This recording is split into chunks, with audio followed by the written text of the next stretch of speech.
Okay, dear brother, good friend here. I'm at Belair, and we've been talking about and sharing stories of peak performance. So, Matt, first of all, welcome. Thanks, buddy. Thanks for It's being great here, to be brother. here. I'm always excited to collaborate with you, my friend. Likewise, likewise. So, my first question, man, is just who were you before the you are now? That's a funny question. For me, it's interesting because, as you know, I have a podcast. I've interviewed over 600 people, and many people have a story about before and after, right? Like they were this person, and then they have an event. Sometimes it's a midlife crisis. Sometimes it's an illness. Sometimes there's external circumstance that shifts them to change who they were. Where my story is a little bit unique, where I feel like I've always been who I am. Where I was really interested in the potential of mind. I was really interested in spirituality and what God was and what the meaning of life was. And that kind of evolved over time. And I feel like when I did my big travel and I meditated with monks and went to the Shaolin Temple and trained with um, Shaolin masters and things like that, it evolved that same inner thing, but it's always been kind of the same driving questions and the same driving quest. And it's just been an evolution of that experience where on my podcast, I haven't really met people who've been like that. It's a little bit more rare. So I think it's been an evolution of that same deep question. And the other thing on that was I didn't understand as a kid why we had war and starvation. So I've always wanted to kind of make a difference on the planet. Suffering and injustice really bugs me. And so it's like, why? Mhm. If we're supposed to be an intelligent species here, if we're supposed to be evolved, why is there all this horror? It doesn't make any sense. And so those questions have kind of always driven me: human potential, peak performance, and making this planet a better place. And what the hell is going on with all the evil stuff? Mhm. I love that, man. I love that perspective, and it's so needed right now. So maybe okay. So if you've always on this trajectory, and really coming to learn and understand more of who you really are. I identify with that, but maybe can you identify times where kind of the struggles or the perceived obstacles were really kind of in front of you and really really high, so that you were like, man, like something's got to shift. So how are you able to identify, and then what shifts or what tools were you able to implement to actually make the change that you needed? That's a great question. I think for me, it's almost always been a struggle. So when I was in my teenage years, I started to read like books on consciousness and personal development. And I was really interested in, is there other realms? Who was God? And so learning lucid dreaming was the first time I went to another realm and was conscious. And I was like, that's very fascinating. There is other kind of realms, like I'm sleeping, but I'm awake. And so what the hell's going on with reality? And so then one of the big things that happened was in high school, I was the year where you had to do an extra year of high school just to get into university, or you could go right to university. And we're having a discussion, and none of my friends are thinking about travel, what's most important to them, who they are, what they want to learn, what they want to experience. They're all going to just go to university. They have no idea who or what they want to be. And I really realized I was different then, and I was going to forge my own path. And so the first thing I did was go down to the United States to like an internet marketing seminar, because my idea was if I can make money online, I could be anywhere in the world and travel and grow and do experience things. So I'm in my 1990 Nissan Pathfinder in a Carl Jr. parking lot at this seminar with all these, professional people, and just trying to learn and grow. And so it's been like one little leap of faith after another to kind of just always kind of push the rock uphill, so to speak. And I remember one big opportunity I had was to train with David Lomber Senepas, who's a Mi'kmaq elder, and he invited me down to Maine. And he said I hadn't, really mentored anyone for a while, but if you come down here, I'll share with you some of my history and teaching and things like that. And at the time, I was so in debt. I had like a $20,000 loan that was done. I think it might have been 30,000, and I had a credit card, and that was a $5,000 limit, and it was like at like 4 grand. And I just knew that I had to go. And so I just did it. and booked my flight. And what happened was I ended up getting a bunch of clients. I ended up getting a bunch of money. I cleared off my credit card. I found a place to stay because I'm Canadian. It's a lot more expensive there, and found a free place to stay. It was just ridiculous what happened. And so what I've learned in my life and what's been different compared to the people that I've spoken to is I'm always asking these questions. Who am I? What's most important to me? What do I care about? How do I make a difference? And I pray for guidance. My journal as a kid, I have years Mm. from, when I was 19, 20, the same thing for years, over and over and over again, seeking alignment. So then when this challenge or obstacle happens, I know from whatever choice that I have to make, what the choice is, because I'm daily going through this cycle and I'm asking. And then even if you miss, you just can refine it the next day because it's a part of your process. So I think that's the big takeaway is it's got to be a part of your process. You got to know who you are. You got to know what's most important to you. You got to revisit that. You got to do your best. And when you get those opportunities, you'll see it became obvious. I knew I had to go train with David Lomberg. I did it. And now the universe, bam, responded, which to anyone else, they're not going to make that choice. It's not a logical choice. It's not a smart choice, but I knew I had to do it. And then bam, the universe responds. And I think that we take bigger and bigger leaps of faith when we're in total alignment. And that's how you see that you're in the path and that there is a creator, there is a God. And I've been helped so many times when I've done this. And it's not an egoic thing. It's not like, I want to trade with this elder so I could be cool. It's like, I really wanted to learn. I wanted to support that person. I wanted to dive into these mysteries. It was really aligned with who I am. And then, the universe responded. So I don't know if that answers your question, but hopefully it does. That's really good, Matt.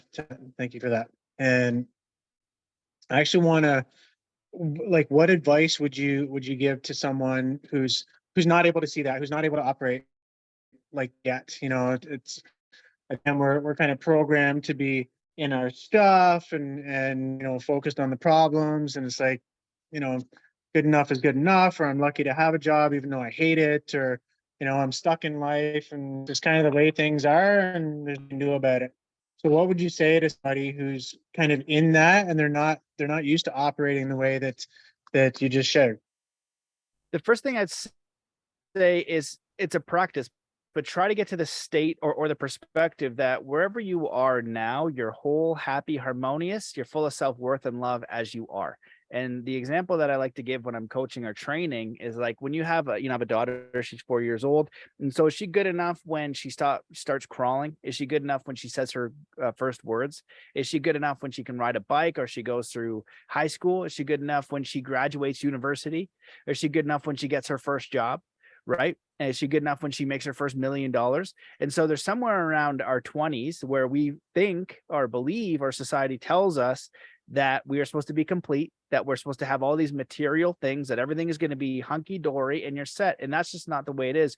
We're all really children here. You're going to have 100 years maybe on this planet, if you're lucky. And then, even then, you look at anybody who's been wise and has lived a long period of time, they know they don't know anything. This is a very mysterious place to be. So the first thing I say is just be easy on yourself. Wherever you are now, just try to accept it fully and completely and make peace with it. Because if you have to change one thing, if you need to read a book, if you need to make more money, if you need a partner, if you need anything, no matter what that thing is, in order for you to be whole and complete as you are, it will always shift. The second you get it, it's going to shift into something else. The second you get the next thing, it'll shift into something else. So that's where the invitation for the practice is. And it's not easy. That's why in Buddhism, they call it the practice of love and compassion.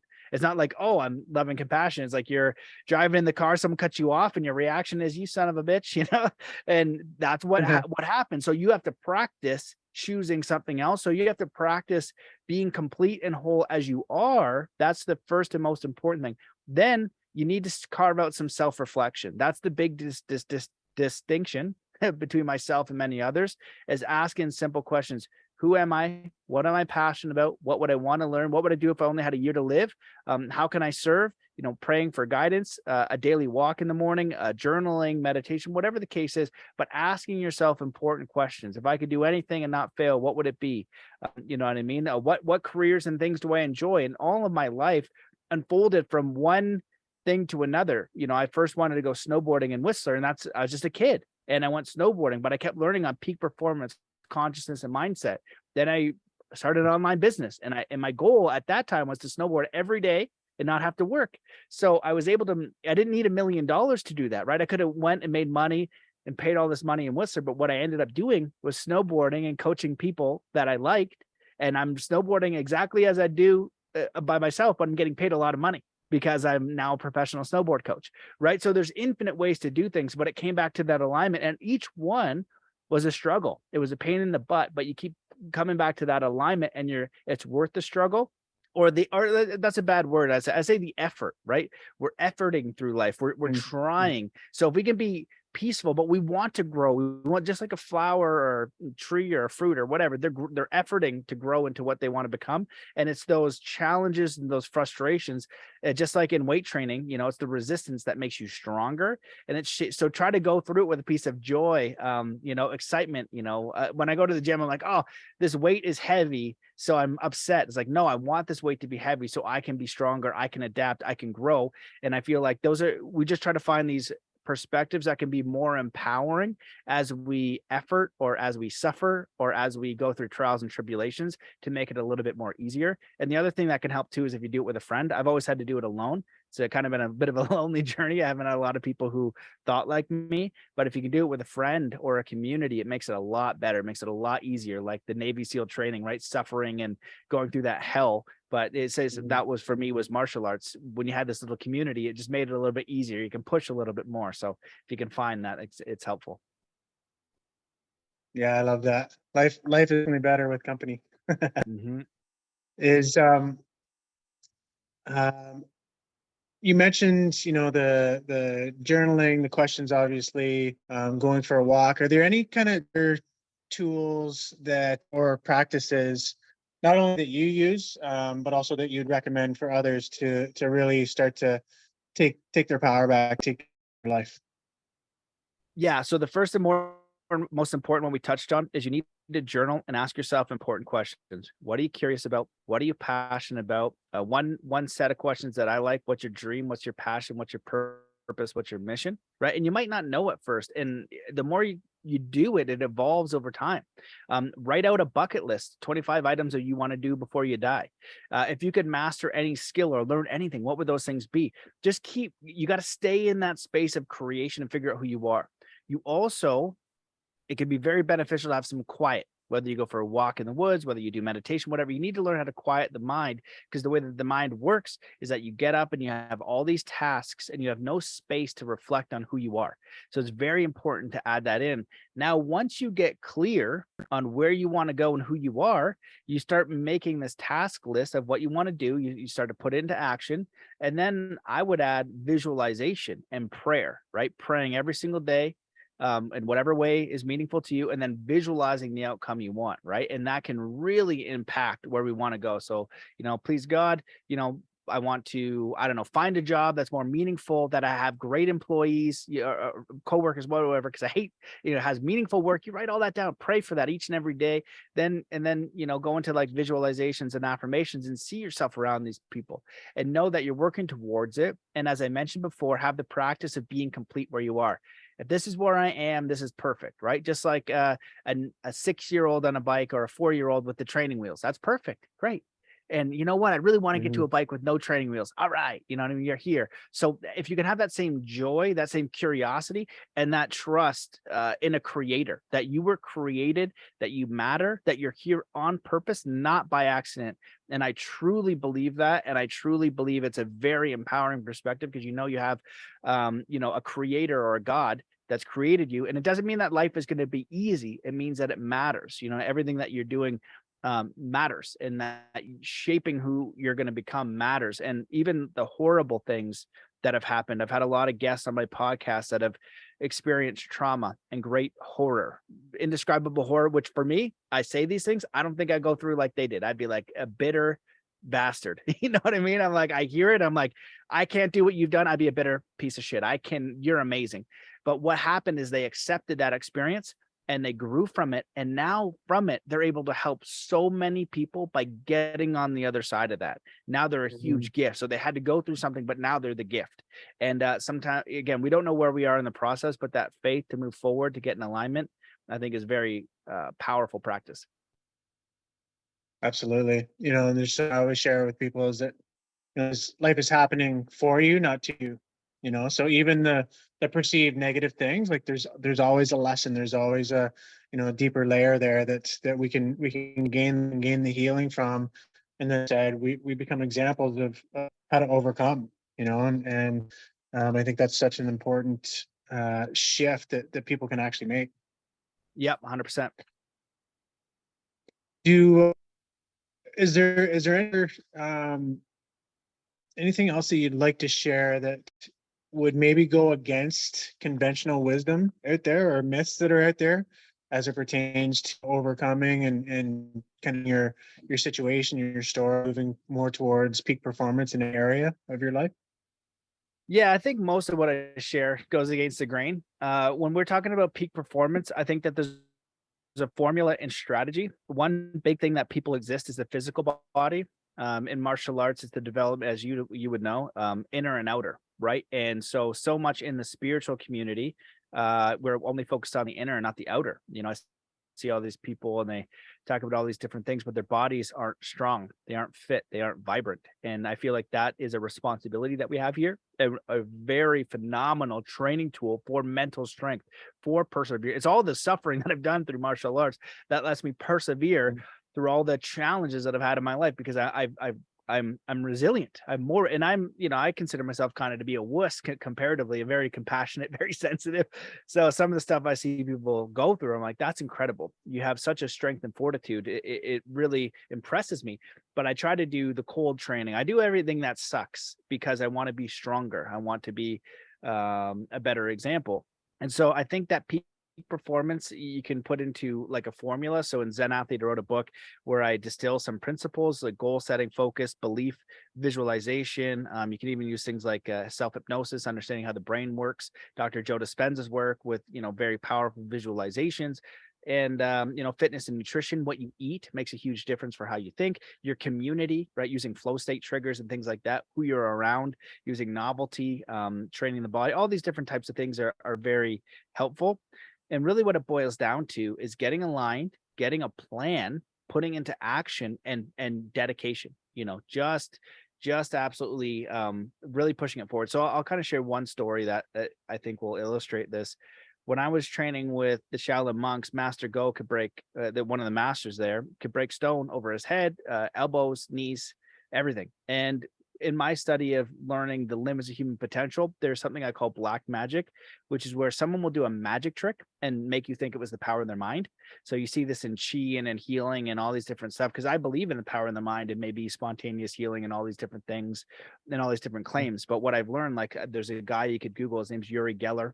He used to bend spoons, right? Say he used telekinesis, especially younger. I'd be like, oh, this is real. Like, this is amazing. Like, look at that. I'm going to buy his course. I'm going to do his meditation. I'm going to bend the spoon, right? Well, he's using black magic. It's a magic trick and he's a liar. And so they do this in martial arts as well, too. And so I didn't know if it was true. And, I say, what's the trick? And he goes, no trick, right? And I was like, there's a translator. I say, come on, what's the trick? Like, I had to be sure. I flew all the way across the world, And he goes, no trick. And he just slams his fingers down on the desk. And he just says, years of conditioning his fingers. Outside the academy, there's trees, and you poke the trees as part of your training. So he did that for years.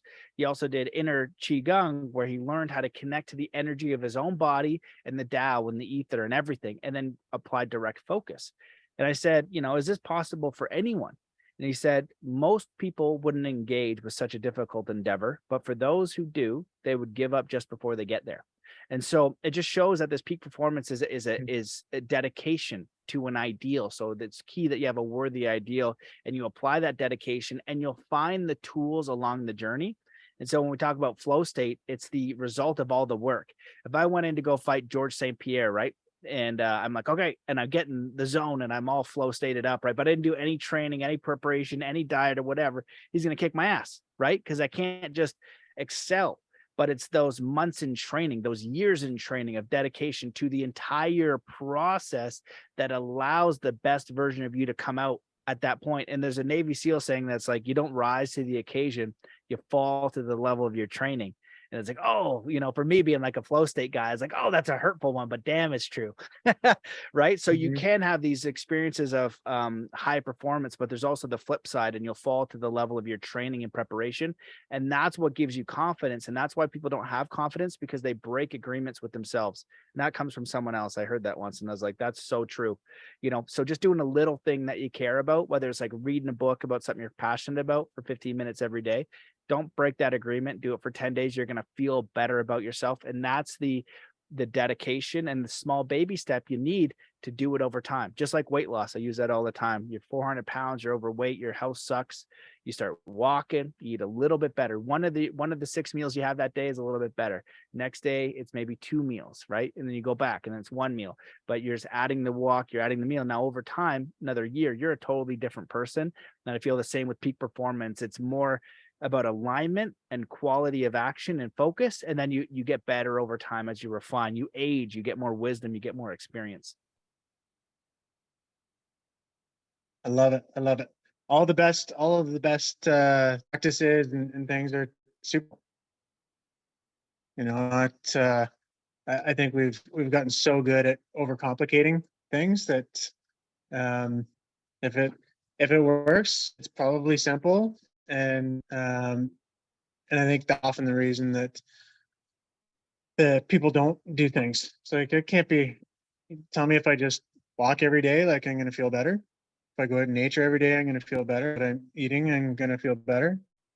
Yeah, yeah, it is. Yeah, So it's the big thing uh, is the consistency, and I feel like and we're also in a culture we want yeah, this quick fix, right? Where it happens over time. That's really what it is, and just simplify it 100%. Like you said, it is simple. You come back to the basics, and I've gone into the crazy world of all the mystical stuff, and I love it, and I'm still interested in it. But you got to come back to the very, very simple stuff. Just time in nature, self reflection, in whatever capacity you want, taking care of your body, asking yourself important questions, and doing little steps along the way. And if you can have that practice of contentment, you're going to do well, right? Just like a pro athlete. If somebody wants to be a George St. Pierre, somebody wants to be a pro athlete, that's dedication through an entire life. And then the peak performance moment, like Alex Ovechkin, I used to say, I love hockey, right? So Ovechkin's one of the best hockey players to ever live, didn't win a cup forever. But then he finally did at age maybe 30 something, right? So 30 years of work basically to be the best. And then he wins the pinnacle. So if he's not whole and happy and harmonious the whole journey, what's the point? So he's got to enjoy that each and every day, mhm.